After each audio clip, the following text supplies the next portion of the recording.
تو وہ اس زمانے میں اس کو ہیڈ کر رہا تھا FIA کو، اس پرٹیکولر شعبے کو NR3C کو. تو باقاعدہ بہت لوگ پکڑے گئے. انہوں نے بھی کروڑوں کی آفر کی تھی.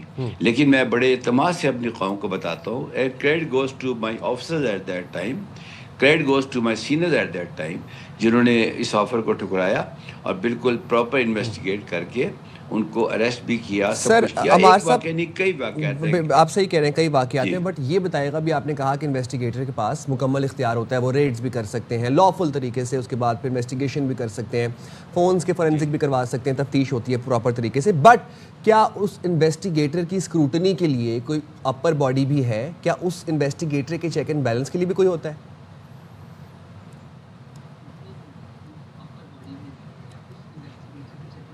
جی بالکل بالکل. دیکھیں، پہلی بات تو یہ ہے کہ قانون کو سمجھنے کی کوشش کرتے ہیں.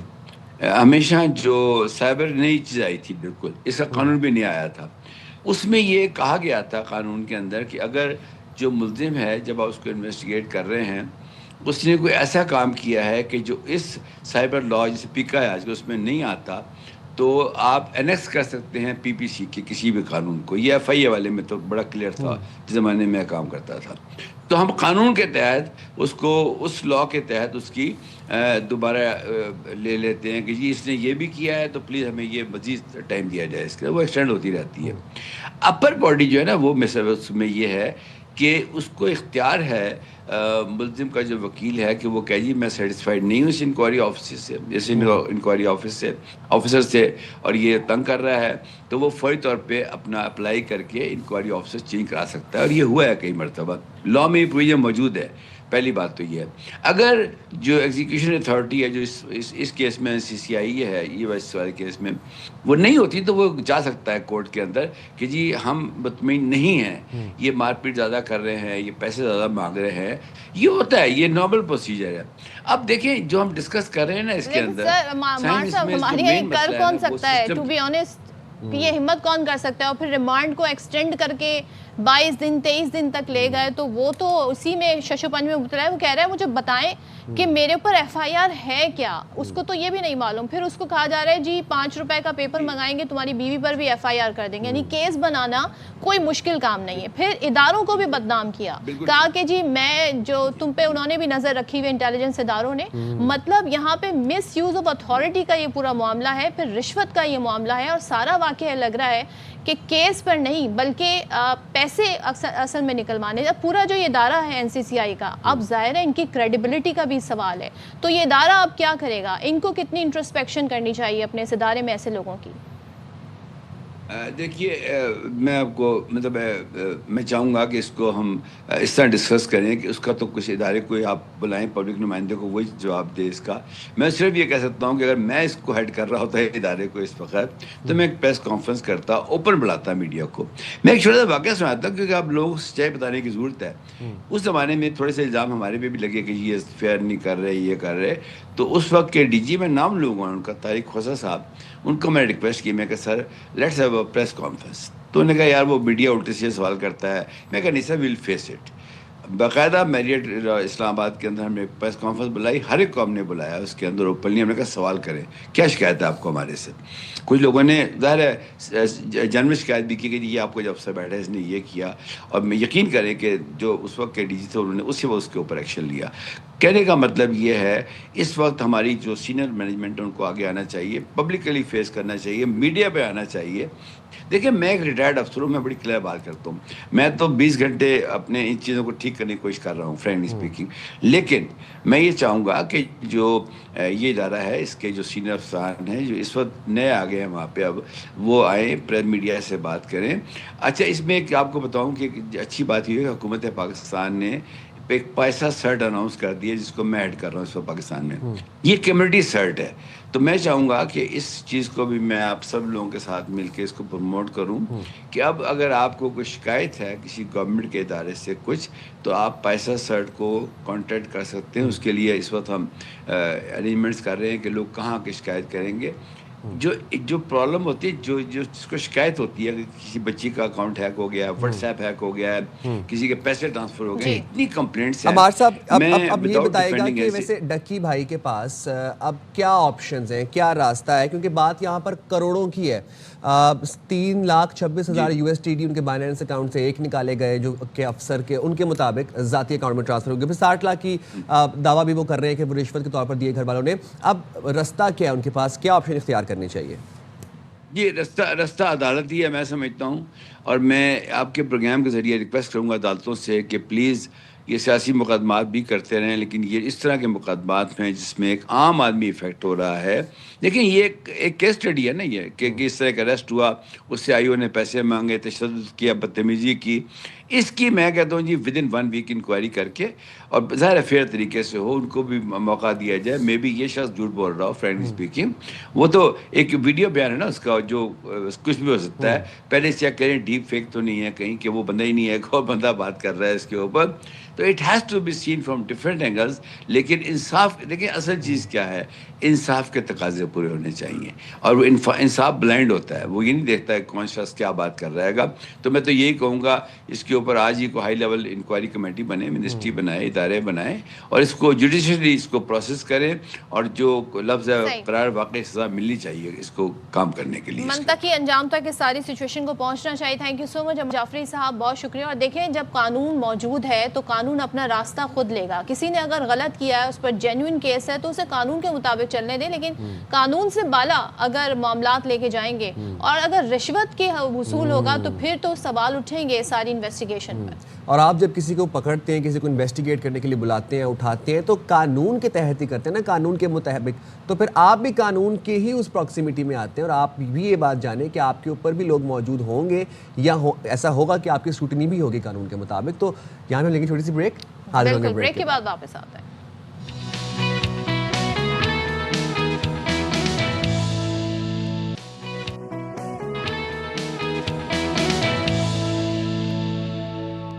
ویلکم بیک جناب. ملکی سیاسی منظرنامے پر میں نے تو پچھلی پورے ہفتے نظر نہیں ڈالی, آپ نے ڈالی ہے. تو ظاہر ہے جب آپ انسان چھٹیوں پر ہو تو پھر وہ کہتا ہے جی ذرا میں نیوز سے دور رہوں, اور نہیں تو پھر آپ اپنی چھٹیاں نہیں انجوائے کر سکتے. اچھا جی, ہم جب پاکستان کی سیاست کی بات کرتے ہیں تو سیاسی معاملات جو ہیں اگر سیاست ہی کی طرح آگے بڑھیں تو بہتر رہتا ہے. لیکن ہم دیکھ رہے ہیں جی پی ٹی آئی کی جانب سے جس طرح کی پھر ٹویٹس ہوئی ہیں, جو طرز عمل اپنایا جا رہا ہے, اس کے جواب میں پھر یہ بھی دیکھا جا رہا ہے کہ ایک اہم پریس کانفرنس کی جاتی ہے D G I S P R کی جانب سے, اور ظاہر ہے بتایا جاتا ہے کہ کس طریقے سے پی ٹی آئی کے سوشل میڈیا اکاؤنٹس چلتے ہیں, کس طریقے سے بیانیہ بنایا جاتا ہے.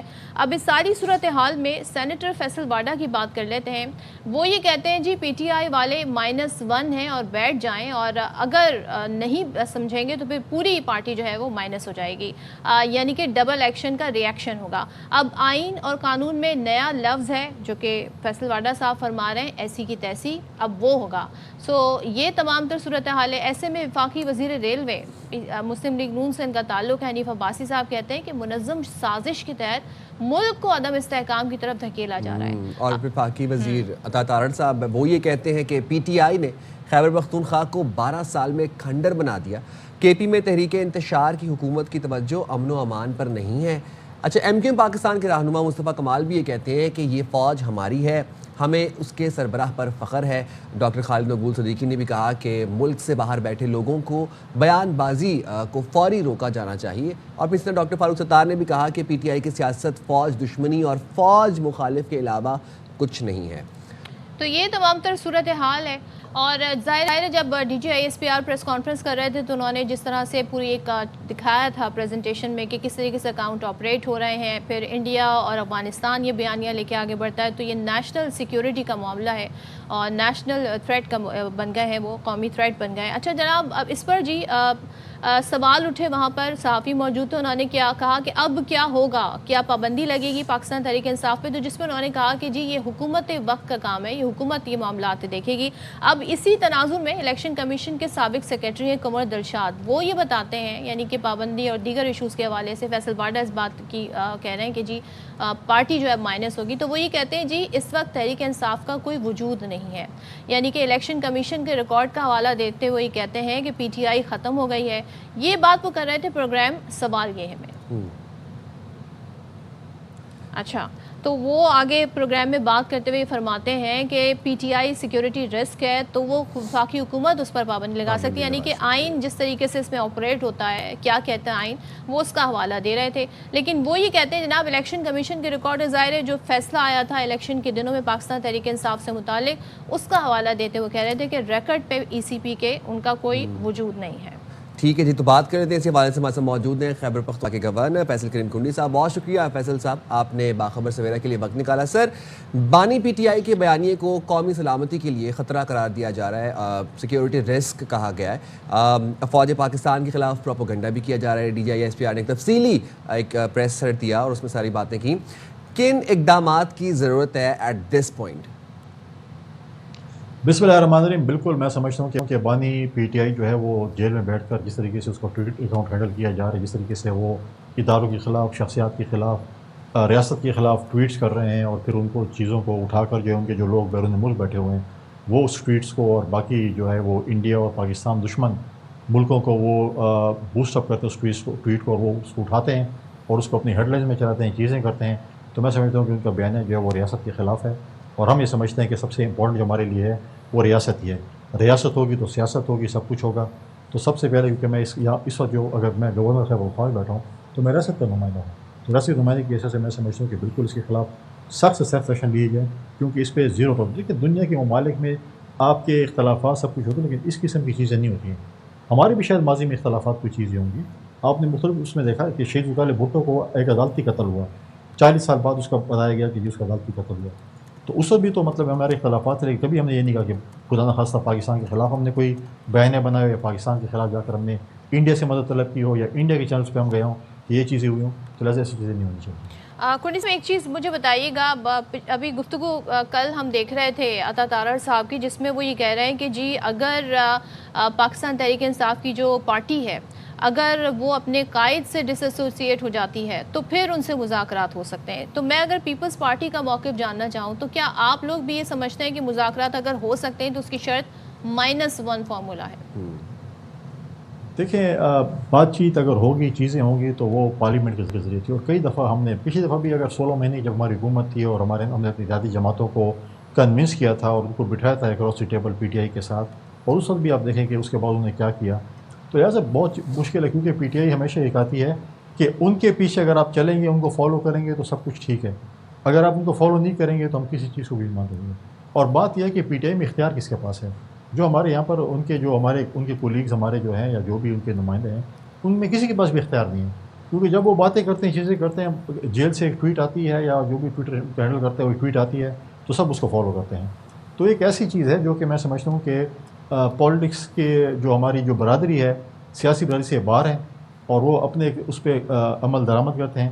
تو میں نہیں سمجھتا کہ پی ٹی آئی اس قابل ہے کہ اس کا مذاکرات کی. کنڈی صاحب، ہم صوبہ خیبر پختونخوا میں گورنر راج لگنے کی باز گشت سن رہے ہیں اور یہ پہلے بھی سن رہے تھے، پھر بیچ میں فیڈ اوے ہو گئی، اب دوبارہ سن رہے ہیں. کیا کہیں گے؟ واقعی حالات آپ کو لگتا ہے کس طرف جا رہے ہیں؟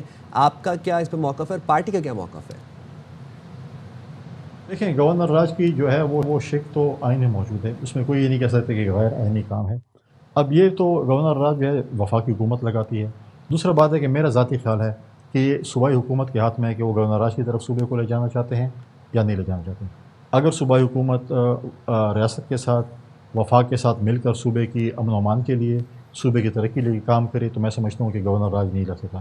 اگر صوبائی حکومت اس قسم کے بیانات دے گی کہ ہم آپریشن نہیں چاہتے، ہم یہ فوج واپس چلی جائے، روزانہ کی بیس پہ ہم شہادت دے رہے ہیں، جو ہمارے فوجی جوان ہیں یا ایف سی کے نوجوان ہیں یا ہمارے پولیس کے نوجوان ہیں وہ شہادت دے رہے ہیں، ان کے جنازے اٹھائے جا رہے ہیں. دوسری حکومت بولے کہ جی آپ کیوں یہ کر رہے ہیں، آپ واپس چلے جائیں فوج سے کر کے. اگر آج فوج ہمارے صوبے کو چھوڑ جاتی ہے، ہم ایک ہفتہ بھی صوبہ نہیں سنبھال سکتے. ہماری بڑی بہادر پولیس ہے لیکن ان کے پاس وہ چیزیں نہیں ہیں، وہ آلات نہیں ہیں جس کا وہ مقابلہ اپنے دشمنوں سے کر سکیں.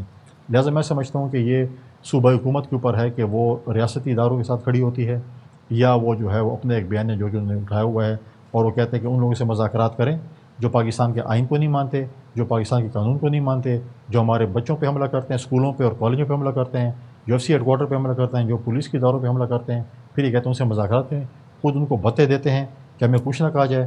تو ایسی ان لوگوں سے مذاکرات بالکل مشکل ہے کہ آپ بولیں کہ جی جو لوگ ہمارے ریاست کے خلاف ہتھیار اٹھا کر پھر رہے ہوں ہم بولیں جی آپ ہمارے ساتھ مذاکرات کریں.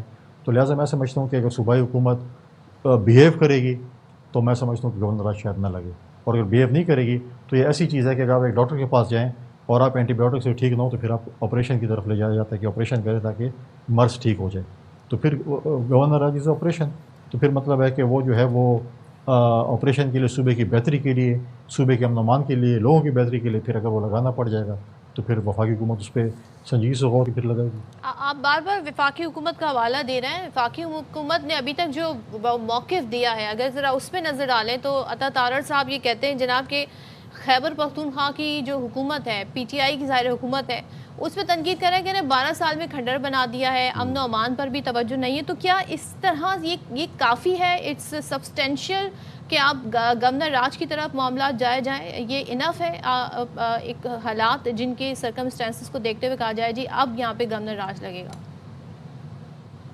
میں ایگری کرتا ہوں تارڑ صاحب کی اسٹیٹمنٹ سے، مجھے 13 سال میں میگا پروجیکٹ تو بتائیں نا، میں ابھی جب آیا ہوں 2 بجٹ گزرے ہیں، میں نے ایک بجٹ میں بھی اپنے میگا جو ہے پروجیکٹس نہیں دیکھے کہ ہماری صوبائی حکومت نے کوئی میگا پروجیکٹس دیے ہوں۔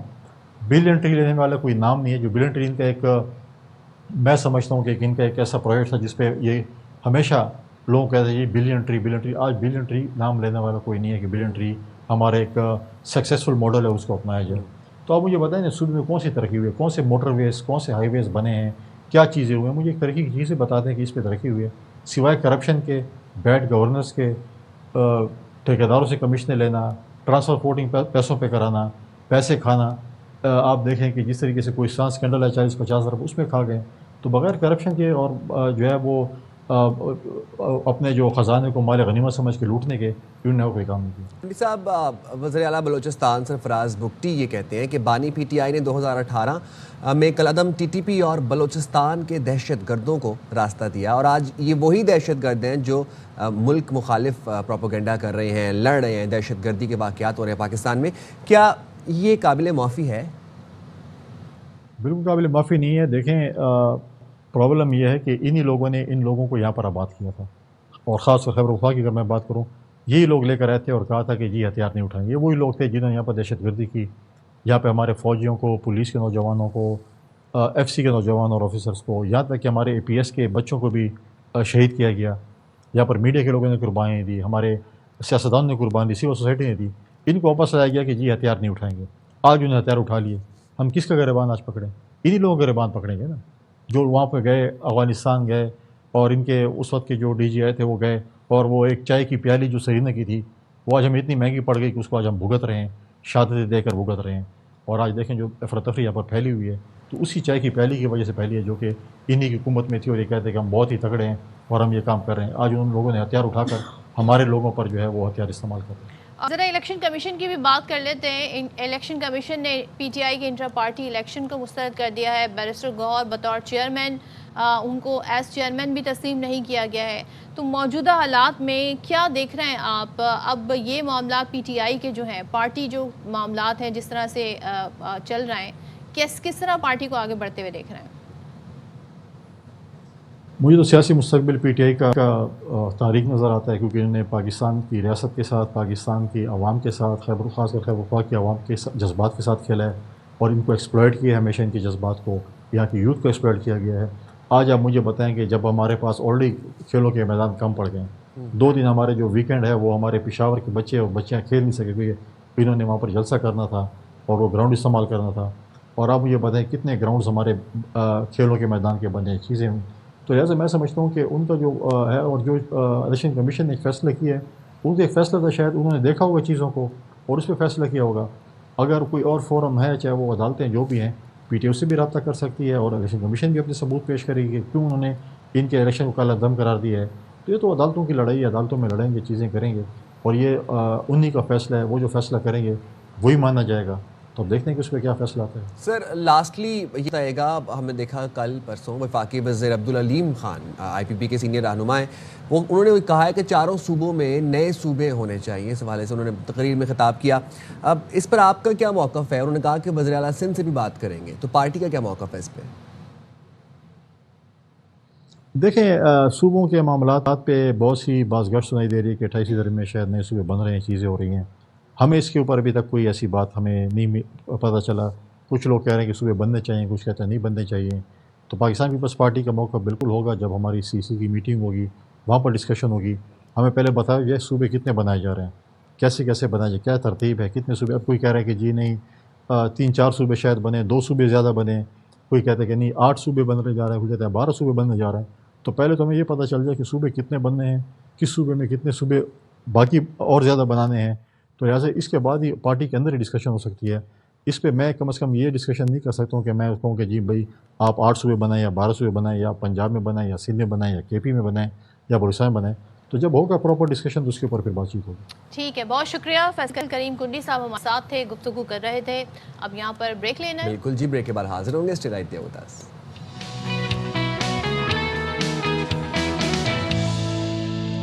Welcome back. اور ذرا ہم جب بات کرتے ہیں تو کچھ ظاہر ہے ایسے ایشوز بھی ہوتے ہیں جو توجہ طلب ہیں. بہت سارے جو کہتے ہیں نا ہائپ بن جاتی ہے جن سٹوریز کی، ان ایشوز میں یہ دب جاتے ہیں. لیکن ہم یہاں پر بات کریں گے بلوچستان میں خشک سالی کی، اور اس میں ایک تشویشناک حد تک اضافہ ہو گیا ہے. اور یہاں پر ہم آپ کو یہ بتائیں کہ اس کا اندازہ اس سے لگایا جا سکتا ہے کہ لوگ اپنے اہل خانہ اور جو ان کے مویشی ہیں، ڈرائیور ہیں، ان کو لے کر نقل مکانی پر مجبور ہو گئے. اب محکمہ موسمیات نے ایک ایڈوائزری رپورٹ دی ہے جو بتاتی ہے کہ اس ساری صورتحال میں جو صوبے کا مغربی اور جنوبی علاقے ہیں وہاں پر سال بھر سے بارش نہیں ہوئی ہے. اب جب سوچیں جب بارش نہیں ہوئی تو وہاں حالات کیا ہوں گے. اچھا، اور عبداللہ مقسی ہمارے ساتھ موجود ہیں، ذرا ان سے تازہ ترین صورتحال جانتے ہیں. عبداللہ بتائیے گا اس وقت آپ کہاں پر موجود ہیں اور what is the situation at hand right now? بالکل جی، جس طرح دیکھا جائے تو یقیناً خشک سالی تمام چیزوں کو متاثر کرتی ہے. صرف انسانی جانوں کے لیے بھی خطرہ ہے اور ساتھ میں جانور ہیں اور چرند پرند ہیں، سب کے لیے جو نا خشک سالی کافی متاثر کرتی ہے ان کو. تو اس حوالے سے میں آپ کو بتاؤں کہ بلوچستان کے مختلف علاقے ہیں، مختلف اضلاع ہیں جو اس ٹائم شدید خشک سالی سے دوچار ہیں. اور گزشتہ روز ہم نے دیکھا کہ محکمہ موسمیات کی جانب سے ایڈوائزری بھی جاری کی گئی ہے. ان کے مطابق کہ جو سب سے زیادہ اس ٹائم جو متاثرہ اضلاع ہیں، متاثرہ علاقہ ہیں، جس میں پنجگور ہے، دالبندین ہے، جیونی ہے.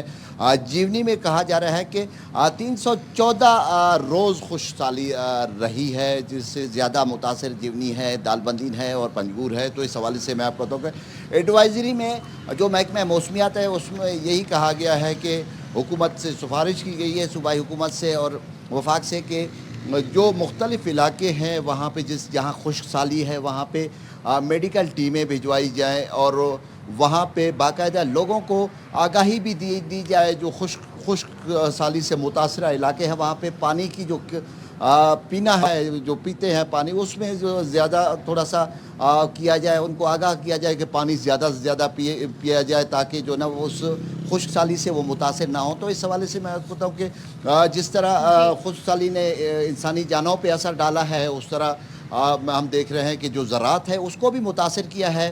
جو پانی کی سطح ہے وہ کافی زیادہ نیچے چلی گئی ہے. کوئٹہ سمیت بلوچستان کے مختلف علاقوں میں یہی صورتحال ہے جہاں پہ باغات ہیں یا پینے کے پانی کی سطح کافی نیچے چلی گئی ہے. اور ظاہر ہے ایسے میں جو جانور ہیں وہ بہت متاثر ہو رہے ہیں، ان میں بیماریاں بھی ہو رہی ہیں. تھینک یو سو مچ عبداللہ مقسی، ہمیں صورتحال بتا رہے تھے. اب اسی پر بات کر لیتے ہیں. ہمارے ساتھ موجود ہیں ماہر ماحولیات ڈاکٹر زینب نعیم.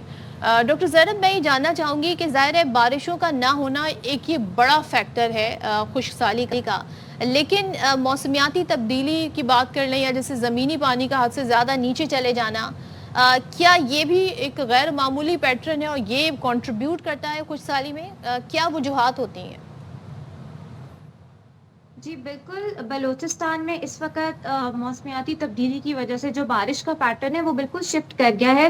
خاص طور پہ اگر آپ پچھلے 1 سال میں ٹرینڈ دیکھیں تو وہاں پہ بارش بہت لمیٹڈ ہوئی ہے بلوچستان سائڈ پہ، کیونکہ بلوچستان میں جو بارش ہے وہ ڈپینڈ کر رہی ہوتی ہے آپ کی ویسٹرن ڈسٹربنسز پہ، یا جو بحیرہ عرب میں جو بارشوں کا پیٹرن بن رہا ہوتا ہے وہ بلوچستان کی طرف آتا ہے ڈائریکٹلی. لیکن بدقسمتی سے پچھلے 1 سے 1.5 سال میں بلوچستان میں ویسٹرن ڈسٹربنس کا بھی اس طرح سے وہ نہیں آ پائے، بادل اس طرف نہیں اتنے جا پائے، اور وہاں پہ جو زیر زمین پانی کے ذخائر ہیں وہ بھی شرنک ہو رہے ہیں، کیونکہ جیسے جیسے آبادی بڑھ رہی ہے ویسے ویسے وہاں پہ جو ہے 2 سے 3 میٹر جو زیر زمین پانی کے ذخائر ہے وہ کم ہو رہے ہیں. پھر ایک اور بہت بڑا مسئلہ ہے وہاں واٹر گورننس کا, کہ وہاں پہ جو انفراسٹرکچر ہے, آپ کو بھی پتہ ہے کاریز بہت کامن تھے وہاں پہ, اور پانی کے جو سسٹم ہے اس کو اس طرح سے انفراسٹرکچر پہ انویسٹمنٹ نہیں ہے. اور سب سے اہم بات, بلوچستان میں بہت بڑا ذخیرہ ہے پانی کا جو آپ کا رود کوئی ہے. رود کوئی سے پانی کو بہت زیادہ سیو کیا جا سکتا ہے. وہاں پہ سال ہا سال بلکہ صدیوں سے جو ہے لوگ وہاں پہ یہ رود کوئی سے ایگریکلچر پریکٹس کرتے ہیں, لیکن وہاں پہ اس پانی کو سیو کرنے کے لیے بھی کوئی چیک ڈیمز, اسمال ڈیمز بالکل نہیں بنے ہوئے. اسی وجہ سے وہاں پہ پانی کا بہت بڑا مسئلہ پیدا ہو رہا ہے, اور جو ابھی 11 اضلاع ہیں وہ شدید قحط سالی کا جو ہے وہ ڈاکٹر شکار صاحبہ ہوئے. ایک بات بتائیے گا, اگر خاکم بدہن دسمبر میں بھی بارشیں نہ ہوئیں, پھر انسانی آبادی اور مال مویشیوں کے لیے فوری طور پر کیا بڑے خطرات پیدا ہو سکتے ہیں؟ دیکھیں فوری طور پہ آپ کو ابھی اس سال COP30 پہ بھی بلوچستان حکومت نے یہ مسئلہ اجاگر کیا ہے وہاں پہ برازیل میں, کہ پانی کا بہت بڑا مسئلہ ہے بلوچستان میں اور اس پہ ہمیں انویسٹمنٹ کرنے کی ضرورت ہے. اس کے لیے ضروری ہے کہ عوام کو شامل کر کے ایک پراپر اسٹریٹجی ڈیولپ کی جائے, اور خاص طور پہ پرائیویٹ سیکٹر انگیجمنٹ کے ذریعے, کیونکہ آپ کو یہ بھی معلوم ہے کہ وہاں پہ پانی کے ذخیرے کو جو ہے وہ پرائیویٹ سیکٹر, کارپوریٹ سیکٹر بھی یوز کرتا ہے, تو کوئی چیک اینڈ بیلنس وہاں پر نہیں ہے. قحط سالی سے نمٹنے کے لیے ضروری ہے کہ بلوچستان میں انویسٹمنٹ پانی کی سائڈ پہ زیادہ سے زیادہ کی جائے, وہاں پہ بجٹ ڈائیورٹ کیا جائے. اس کے علاوہ وہاں پہ اس کے حوالے سے مہم چلائی جائے, آگاہی مہم چلائی جائے کہ کیسے آپ پانی کو مزید سیو کر سکتے ہیں. لیکن وہاں پہ ایک اور چیز ہے, ایک اسیسمنٹ کرنے کی ضرورت ہے کہ وہاں پہ پانی کی سٹوریج کے لیے زیر زمین پانی کے ذخائر جو ہیں ان کو کس طرح سے ریوائیو کیا جا سکتا ہے. یہ بہت ضروری, کیونکہ آپ بھی جانتے ہیں بلوچستان کے ساتھ جو ایران ہے, وہاں پہ تہران میں پانی اتنا کم ہو گیا ہے کہ وہاں کی حکومت نے کہہ دیا کہ ہمیں یہاں سے دارالخلافہ اپنا شفٹ کرنا پڑے گا کیونکہ پانی کی شدید قلت ہے. تو یہ پورا خطہ ہی افیکٹ ہو رہا ہے, تو اس کے لیے پوری اسٹریٹجی اور انویسٹمنٹ پلان ہونا چاہیے. کلائمیٹ لیڈ اڈیپٹیشن کا, کمیونٹی سینٹرک اڈیپٹیشن پلاننگ ہونی چاہیے, جس سے عوام کو شامل کر کے پانی کی بحالی اور اس چیز پہ کام کیا جائے. اور آپ سمجھتے ہیں کہ اس وقت جو ہنگامی اقدامات کیے گئے, یعنی صحت اور ویٹرنری موبائل ٹیمیں, واٹر مینجمنٹ, فوڈ سپورٹ, یہ اس بحران کی شدت کو کم کرنے کے لیے کافی ہیں, مزید بھی سٹیپس لینے ہوں گے؟ سوری, مجھے آپ کا سوال سمجھ نہیں آیا. اس وقت جو حکومت اقدامات کر رہی ہے, چاہے وہ واٹر مینجمنٹ کی ہو, لوگوں کی فوڈ سپلائی ہو, یا جو ویٹرنری موبائل ٹیمیں ہیں, یہ کافی اقدامات ہیں اس بحران کی شدت کو کم کرنے کے لیے؟ دیکھیں یہ بالکل کافی اقدامات نہیں ہیں. جہاں تک بات کی جائے بلوچستان کیا پورے ملک میں ابھی کلائمیٹ کو لے کے جو اقدامات ہیں وہ لمیٹڈ ہیں, اس حوالے سے بہت زیادہ کام کرنے کی ضرورت ہے. بلوچستان سائٹ پہ خاص طور پہ ضرورت ہے کیونکہ وہاں پہ آپ کے اور بھی مسائل ایگزسٹ کرتے ہیں. موسمیاتی تبدیلی کی وجہ سے 2022 میں سب سے زیادہ بلوچستان افیکٹ ہوا تھا, لیکن اس کے بعد سے اب قحط سالی سے بلوچستان افیکٹ ہو رہا ہے. تو ضروری یہ ہے کہ آپ اس کو کلائمیٹ ایمرجنسی کے طور پہ ٹریٹ کریں اپنے صوبے کو بھی. خاص طور پہ پانی واٹر لیڈ اڈیپٹیشن ضروری ہے یہاں پہ.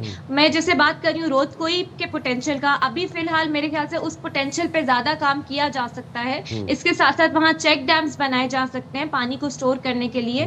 ابھی نہ کافی انویسٹمنٹ ہے, لیکن پرائیویٹ سیکٹر اور ڈیولپمنٹ سیکٹر کو اس سائٹ پہ جو ہے آپ کو لے کر آنا ہوگا کہ وہاں پہ کیسے انویسٹمنٹ کی جائے. Rightly said. بہت شکریہ ڈاکٹر صاحبہ, باخبر سویرا کے لیے وقت نکالا. اور کیونکہ جب بارشیں ہوئی 2022 میں سیلاب آیا تو یہ سیلاب سے متاثر ہوا, اس کے 2 سال بعد آپ دیکھیں کہ اب یہ خشک سالی سے متاثر ہو رہا ہے. تو وہ صحیح کہہ رہی تھی کہ صوبے کو یہاں پر کلائمیٹ ایمرجنسی کے طور پہ صوبے کو لینا چاہیے اور یہاں پر کام ہونا چاہیے. And now this is high time کہ climate led adaptation پہ جو ٹاسک فورس ہے یا کوئی اس طرح کا ہمیں محکمہ بنانا چاہیے جو ہمارے خصوصی طور پر بلوچستان کی خشک سالی کے اوپر اسپیسیفکلی کام کرے. اور صدف جب موونگ آن, جب ہم بات کرتے ہیں کراچی کے مسائل کی, گزشتہ دنوں کراچی کے سے ایک بڑا افسوسناک واقعہ رپورٹ ہوا, اور اب یہ واقعات جو ہیں یہ تواتر سے ہو رہے ہیں. میں بات کر رہا ہوں کہ اپارٹمنٹ سے لاش ملی, 1 لاش مل گئی, 2 لاش مل گئی, 3 لاش مل گئی, مرد اور خواتین کی لاشیں ملی. یہ کراچی میں اب تواتر سے رپورٹ ہو رہے ہیں انسیڈنٹس اس طرح کے. میں بات کر رہا ہوں گلشن اقبال بلاک 1 کی, جہاں پر گھر کے فلیٹ سے 3 خواتین کی لاشیں ملیں, جائے وقوع سے 1 مرد بھی ملا بے ہوشی کی حالت میں. اور ملنے والی لاشیں جو تھیں وہ جب ان کی شناخت ہوئی تو وہ ماں, بیٹی اور بہو کی تھیں. اور صدف لاشیں 3 سے 4 دن پرانی بھی تھیں. اچھا، جو یہ مرد ہے اس کی حالت تشویشناک بتائی جا رہی، جبکہ ایک دوسرے شخص کو بھی اس موقع سے پولیس نے انویسٹیگیشن کے لیے لیا ہے حراست میں. اب ابتدائی طور پر یہ معاملہ ہے کیا، اس پر بات کر لیتے ہیں ہمارے نمائندے نذیر شاہ سے. نذیر، بتائیے گا پولیس کی تحقیقات نے کیا ابھی تک انکشاف کی ہیں؟ بالکل، دیکھیں گلشن اقبال بلاک 1 میں گزشتہ روز یہ واقعہ پیش آیا تھا جس میں ماں، بیٹی اور بہو جاباک، جبکہ ان کا جو بیٹا 22 سالہ یاسین تھا وہ تشویشناک حالت میں اسپتال منتقل کیا گیا تھا. اور اسی کرائم سین کے پاس سے جو ان کے والد اقبال، ان کو پولیس نے انویسٹیگیٹ کیا تھا. جب کرائم سین پر میں خود پہنچا تو ہم نے یہ منظر دیکھا کہ جس میں ایک جو لاش تھی جو زہر خورانی کی، یا ایسا لگتا تھا اس کو پوائزن دیا گیا ہے، تو اس کی حالت بہت خراب تھی، تقریباً 3 سے 4 دن پرانی لگ رہی تھی. پھر دوسرے کمرے میں ہم گئے تو دوسری جو لاش تھی وہ تھوڑی فریش لگ رہی تھی، اور تیسری لاش جو صوفے پر موجود تھی جو ان کی بیٹی کی تھی 22 سالہ، تو وہ بالکل ایسا لگ رہا تھا جیسے چند گھنٹوں پرانی ہے، جس میں 12 سے 14 گھنٹے ہو سکتے ہیں. پولیس کو کرائم سین سے کچھ دوائیوں کے پیکٹس بھی ملے، سیمپلز بھی ملے ہیں، کچھ اور چیزیں بھی پولیس نے وہاں سے لی ہیں جن پر اس وقت تفتیش کی جا رہی ہے. فورینزک کا عمل جو ہے کرائم سین یونٹ کی جانب سے مکمل کیا گیا. اس کے علاوہ لاشوں کو پوسٹ مارٹم کے لیے اسپتال بھیجا گیا. پولیس کہتی ہے کہ معاملہ بظاہر مشکوک نظر آ رہا ہے، کیونکہ ایک جانب جو اقبال ہے اس کے بھائی یعنی کہ اس کے رشتہ دار بھی وہاں پہنچ گئے تھے، ان کی جانب سے نہ صرف مقدمہ درج کروانے سے انکار کر دیا گیا بلکہ لاش وصول کرنے کے لیے بھی کوئی نہیں آ رہا. پولیس کا یہ کہنا ہے کہ اگر آج دوپہر تک فیملی کی جانب سے مقدمہ درج نہ کروایا گیا تو سرکار مدت میں یہ مقدمہ درج کیا جائے گا. اور پولیس کی جانب سے یہ بھی بتایا گیا کہ وہ ایک لیڈ ان کو ملی ہے جس سے کچھ کیس واضح ہوتا جا رہا ہے. اور سب سے اہم اس کے اندر جو تشویشناک حالت میں 22 سالہ یاسین کو اسپتال منتقل کیا گیا تھا وہ اب اسٹیبل ہو چکا ہے، اور جیسے ہی وہ بیان دینے کے قابل ہوگا پولیس اس سے بھی بیان لے گی. پولیس کا یہی کہنا ہے کہ واقعہ گھر کے اندر ہی گھومتا نظر آ رہا ہے، یعنی کہ جس شخص نے بھی ان کو جان سے مارا ہے یا جو بھی واقعہ ہے تو وہ اندر کا کوئی شخص ہے، باہر سے کوئی نہیں آیا جس کی جانب سے کیا گیا. اور پولیس کی جانب سے باریک بینی سے اس کیس کی تفتیش کی جا رہی ہے تاکہ اس معاملے میں جو ذمہ دار ہے اس کو سامنے لایا جا سکے. جی تو نذیر، ابھی تک آپ بتا رہے ہیں کہ تفتیش کی جا رہی ہے، ابتدائی تحقیقات بھی جاری ہیں، کسی قسم کی گرفتاری کی گئی ہے؟ دیکھیں گرفتاری تو نہیں، لیکن آپ ہاؤس اریسٹ ٹائپ کا آپ سمجھ سکتے ہیں کہ جو اس گھر کا جو سربراہ ہے اس کو پولیس نے جو ہے مشتبہ نگاہ سے اس کو دیکھا ہے اور اس کو انڈر آبزرویشن رکھا ہوا ہے. پولیس CCTV کیمرے بھی چیک کر رہی ہے جو اس سیکنڈ فلور پر جس فلیٹ کے باہر نیچے یا اس ہرمین ٹاور پر آنے جانے والے راستے تھے. پولیس یہ دیکھے گی کہ لاسٹ موومنٹ کب شروع ہوئی تھی اور CCTV سے مدد لی جا رہی ہے. صحیح ہے، بہت شکریہ نذیر شاہ، ہمیں اپڈیٹ رہے تھے. ہم جائیں گے بریک پہ، چھوٹے سے بریک کے بعد واپس آتے ہیں.